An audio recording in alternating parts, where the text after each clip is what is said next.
Hello students, it's me Priyanka Tyagi, economics teacher. Welcome back to you all in Priyanka Tyagi's tutorial. Lastly, in chapter 3rd, we studied about arguments in favor of LPG policy, in which first point was increase in the rate of economic growth. The growth in GDP was 5.6% during 1990 to 91, and during 2018-19 growth in GDP is estimated 7.2%. Next point was flow of foreign investment. The foreign direct investment increased from about 100 million US dollar in 1990 to 91 to US dollar 7.5 billion in 2014-15. Next was rise in the foreign exchange reserves. There has been increase in the foreign exchange reserve from 6 billion in 1990 to 91 to 321 billion in 2014-15. Next, rise in the export. Export has been raised of auto parts, engineering goods, IT software and textile. Next point was control on inflation. So due to LPG policy, inflation was brought under control. And the last point was increase in the role of private sector. So this all we studied lastly. Now today we will discuss about criticism of LPG policy. So let's start. अभी तक हमने देखा क्या क्या achievements रही आपकी new economic policy या फिर एलपीजी पॉलिसी की। पर जैसे किसी चीज़ के फ़ायदे होते हैं तो उसके नुकसान भी होते हैं, वैसे ही न्यू इकोनॉमिक पॉलिसी से भी हमें कुछ फ़ायदे और कुछ नुकसान भी हुए। तो क्या नुकसान या क्या क्रिटिसिज्म रहे आपकी न्यू इकोनॉमिक पॉलिसी के या फिर इकोनॉमिक रिफॉर्म्स के, अब हम उसको डिस्कस करेंगे। तो कुछ इकोनॉमिस्ट ने इसको क्रिटिसाइज़ किया, तो क्या क्या पॉइंट्स में उन्होंने क्रिटिसाइज़ किया वो हम डिस्कस करने वाले हैं। तो पहला है इसमें ग्रोइंग अनएम्प्लॉयमेंट। हमारे देश में बेरोज़गारी बढ़ती जा रही थी। हालांकि हमारी जीडीपी में ग्रोथ था रिफॉर्म पीरियड के टाइम पे, पर ये ग्रोथ एक तरह से फेल हो रही थी आपकी सफिशिएंट एम्प्लॉयमेंट को क्रिएट करने में। उतनी एम्प्लॉयमेंट अपॉर्चुनिटीज़ नहीं क्रिएट हो पा रही थी जितना आपका जीडीपी बढ़ रहा था। और एम्प्लॉयमेंट ना बढ़ने के कारण दो हैं। पहला, प्राइवेटाइजेशन होने के कारण बहुत लोगों को अपनी नौकरी से हाथ धोना पड़ा ड्यू टू रिट्रेंचमेंट यानी कि छटनी।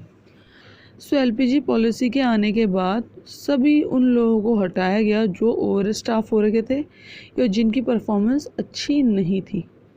टर्मिनेट किया गया उन सारे एम्प्लॉयज़ को मॉडर्न मशीनरी, मॉडर्न टेक्नोलॉजी आने के बाद सभी एम्प्लॉयज़ को हटा दिया गया मॉडर्न मशीनरी और टेक्नोलॉजी आने के बाद। ये दो कारण थे आपके भारत में अनएम्प्लॉयमेंट के बढ़ने के। पहला आपका रिट्रेंचमेंट और दूसरा आपका जो भी एम्प्लॉयज़ को टर्मिनेट किया जा रहा था because of adopting the modernisation and modern technological advancement. ये दो आपके कारण थे। नेक्स्ट पॉइंट हम देखेंगे जो क्रिटिसिज्म का, वो है नेग्लेक्ट ऑफ एग्रीकल्चर। तो एग्रीकल्चर हमारी इंडियन इकोनॉमी की बैकबोन था और हमने इसको एक तरह से बिल्कुल नेग्लेक्ट कर दिया था रिफॉर्म पीरियड के दौरान। हमने पब्लिक इन्वेस्टमेंट को कम कर दिया था ड्यूरिंग द रिफॉर्म पीरियड। ये हमारी पहली गलती रही। दूसरी गलती हमारी ये रही कि हमने फर्टिलाइज़र में जो सब्सिडी दे रहे थे उसको भी कम कर दिया, जिससे स्मॉल और मार्जिनल फार्मर को सफ़र करना पड़ा। हम लोगों ने शिफ्ट कर दिया था फूड ग्रेन से कैश क्रॉप के तरफ, जिसके कारण प्राइस बढ़ गए फूड ग्रेन्स के, वो भी हमें झेलना पड़ा। इन्फ्लेशन आ गई फूड ग्रेन्स में। तीसरा, एलपीजी पॉलिसी जब आई तो इंडियन फार्मर्स को इंटरनेशनल कंपटीशन को फेस करना पड़ा। एलपीजी पॉलिसी के आने के कारण इंपोर्ट ड्यूटीज़ में भी रिडक्शन हो गया था आपके एग्रीकल्चर प्रोडक्ट्स के। रिमूव हो गई थी आपकी मिनिमम सपोर्ट प्राइस, जिस सब का इम्पैक्ट किस पे पड़ रहा था, सीधा आपके पड़ रहा था इंडियन फार्मर्स पे। ये एक क्रिटिसिज्म रहा, डिमेरिट रहा, अच्छा नहीं रहा हमारी इकोनॉमी के लिए। नेक्स्ट जो हमारा क्रिटिसिज्म है, low level of industrial growth.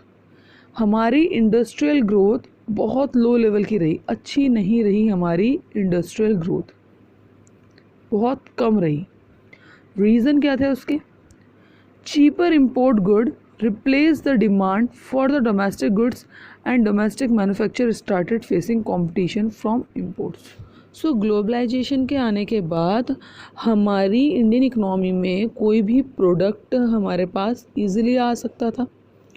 हमारे पास वैरायटी ऑफ प्रोडक्ट्स थे अब। तो जो इम्पोर्टेड गुड्स हुआ करते थे वो एक तरह से बहुत चीपर हुआ करते थे। उनका इतना ज़्यादा प्राइस नहीं हुआ करता था, बहुत कम प्राइस उनका हुआ करता था, और वो क्वालिटी वाइज भी अच्छे हुआ करते थे हमारे डोमेस्टिक गुड्स के हिसाब से, जिसके कारण लोगों ने रिप्लेस करना शुरू कर दिया आपके डोमेस्टिक गुड्स से आपकी इम्पोर्टेड गुड्स को, और इम्पोर्टेड गुड्स की डिमांड बढ़ गई और डोमेस्टिक गुड की डिमांड घट गई, जिसके कारण इंडस्ट्रियल सेक्टर ग्रो नहीं कर पाया। इंडस्ट्रियल सेक्टर में बहुत कम ग्रोथ हमको देखने को मिली। दूसरा पॉइंट है lack of infrastructure facility due to lack of investment. उतनी ज़्यादा इन्वेस्टमेंट हमारे यहाँ नहीं थी, उतनी ज़्यादा इंफ्रास्ट्रक्चरल फैसिलिटीज़ नहीं थी, जिस वजह से हमारे इंडस्ट्रियल सेक्टर ग्रो नहीं कर पाया। तीसरा रीज़न है हमारे इंडस्ट्रियल सेक्टर की कम ग्रोथ करने का, वो है आपका non tariff barriers by developed countries. So USA जैसी जो कंट्री थी उन्होंने अपने यहाँ से नॉन टैरिफ बैरियर को नहीं हटाया था। वहाँ पर अभी भी आपके नॉन टैरिफ बैरियर्स थे। नॉन टैरिफ बैरियर्स यानी जो कोटा रेस्ट्रिक्शंस या फिर जो क्वांटिटी में रेस्ट्रिक्शंस लगाए जाते थे उन्हें कहते हैं नॉन टैरिफ बैरियर्स। तो यूएसए ने ये टेक्सटाइल पे नॉन टैरिफ बैरियर्स लगा रखे थे इंडिया और चाइना पे। सो ये भी हमारे लिए एक तरह से फिर डिसएडवांटेज रहा, low level of industrial growth reason ये भी रहा। सो नेक्स्ट क्रिटिसिज्म है आपका इनइफेक्टिव डिसइन्वेस्टमेंट पॉलिसी। सो पहले समझ लेते हैं कि आखिर ये डिसइन्वेस्टमेंट होता क्या है। तो डिसइन्वेस्टमेंट यानी कि जो भी आपके गवर्नमेंट के एसेट्स हैं या जो भी आपकी गवर्नमेंट की कंपनीज़ हैं, जब हम उन गवर्नमेंट के एसेट या गवर्नमेंट की कंपनीज़ को प्राइवेट सेक्टर को बेच देते हैं तो उसी को कहते हैं डिसइन्वेस्टमेंट। तो उस टाइम पे गवर्नमेंट ने प्राइवेटाइजेशन करने के लिए बहुत से अपनी कंपनीज़, बहुत से अपने एसेट्स को बेचा प्राइवेट सेक्टर को। अब जो ये बिके गवर्नमेंट के एसेट, तो ये बहुत ज़्यादा कम वैल्यू में बिके, अंडर वैल्यू हो गए जब वो बिके। तो इससे एक तरीके से गवर्नमेंट को बहुत लॉस हुआ और जिस गवर्नमेंट की ज़्यादा रेवेन्यू जनरेट नहीं हो पाई। तो एक तरीके से रेवेन्यू जनरेट होती तो गवर्नमेंट हमारे वेलफेयर में ही लगाती, तो इतनी रेवेन्यू जनरेट नहीं हो पाई, अंडर वैल्यूड हो गए सारे उनके एसेट, जिसकी वजह से गवर्नमेंट को इसमें भी सफ़र करना पड़ा। सो इनइफेक्टिव रही यहाँ पर उनकी डिसइन्वेस्टमेंट पॉलिसी। दूसरा था आपकी इनइफेक्टिव टैक्स पॉलिसी। तो गवर्नमेंट ने उस टाइम पे ताकि उनकी अच्छी रेवेन्यू जनरेट हो पाए तो टैक्स में रिडक्शन कर दिया था रिफॉर्म पीरियड के टाइम पे, ताकि लोग कम टैक्स होने के कारण टैक्स इवेशन ना करें, टैक्स की चोरी ना करें और सभी लोग टैक्स को पे करें। पर ऐसा नहीं हुआ। टैक्स रिडक्शन करने से भी उनकी जो रेवेन्यू थी उतनी ज़्यादा इंक्रीज़ नहीं हुई। Tax incentive provided to the foreign investor to attract foreign investment for further reduce the scope of raising the tax revenues। अब जो टैक्स इंसेंटिव फॉरेन इन्वेस्टर्स को दिए गए, अब हमने फॉरेन इन्वेस्टर्स को भी बोला कि आओ हमारे यहाँ इन्वेस्ट करो, और उनको टैक्स में रिडक्शन दे दिया, टैक्स कम कर दिया उनके लिए। अब इससे हुआ क्या, फॉरेनर्स तो यहाँ पर आ गए, इन्वेस्ट उन्होंने कर लिया, पर खुद का ही जो हमारा टैक्स रेवेन्यू का स्कोप था हमने उसको यहाँ पे ख़त्म कर दिया। तो एक तरह से इनइफेक्टिव रही हमारी ये टैक्सेशन पॉलिसी भी। तो एक तरह से ये हमारा क्रिटिसिज्म ही रहा इस पॉलिसी का। नेक्स्ट था आपका स्प्रेड ऑफ कंज्यूमरिज्म। कंज्यूमरिज्म मतलब उपभोक्तावाद एक तरीके से स्प्रेड हो गया।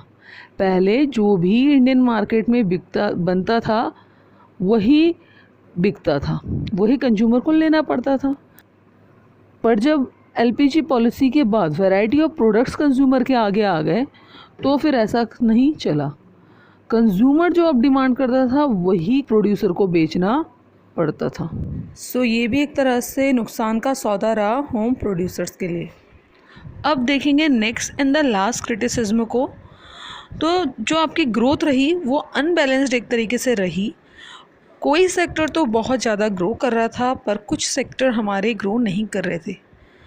सर्विस सेक्टर तो हमारा बहुत ग्रो कर रहा था पर जो हमारा इंडस्ट्रियल और आपका एग्रीकल्चर सेक्टर था वो ग्रो नहीं कर रहा था।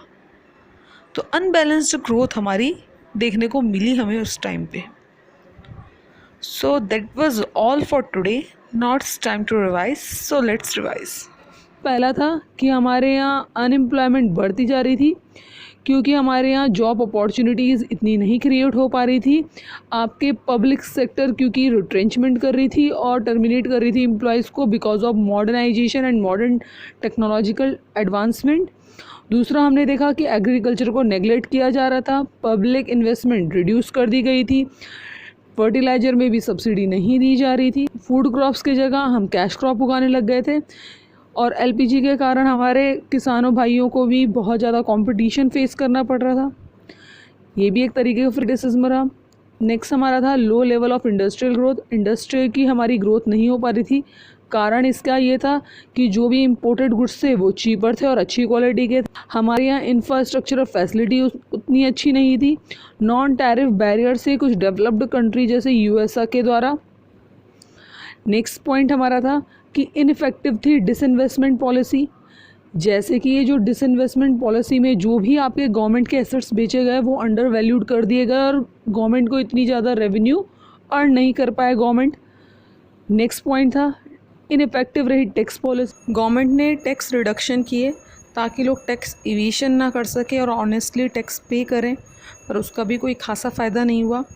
गवर्नमेंट ने इन्वेस्टर्स को भी अट्रैक्ट करना चाहा टैक्स रिड्यूस करके ताकि इन्वेस्टर्स ज़्यादा आएँ हमारी कंट्री में, पर उससे भी उनकी ही अर्निंग कम हुई, उनका ही रेवेन्यू का स्कोप कम हुआ।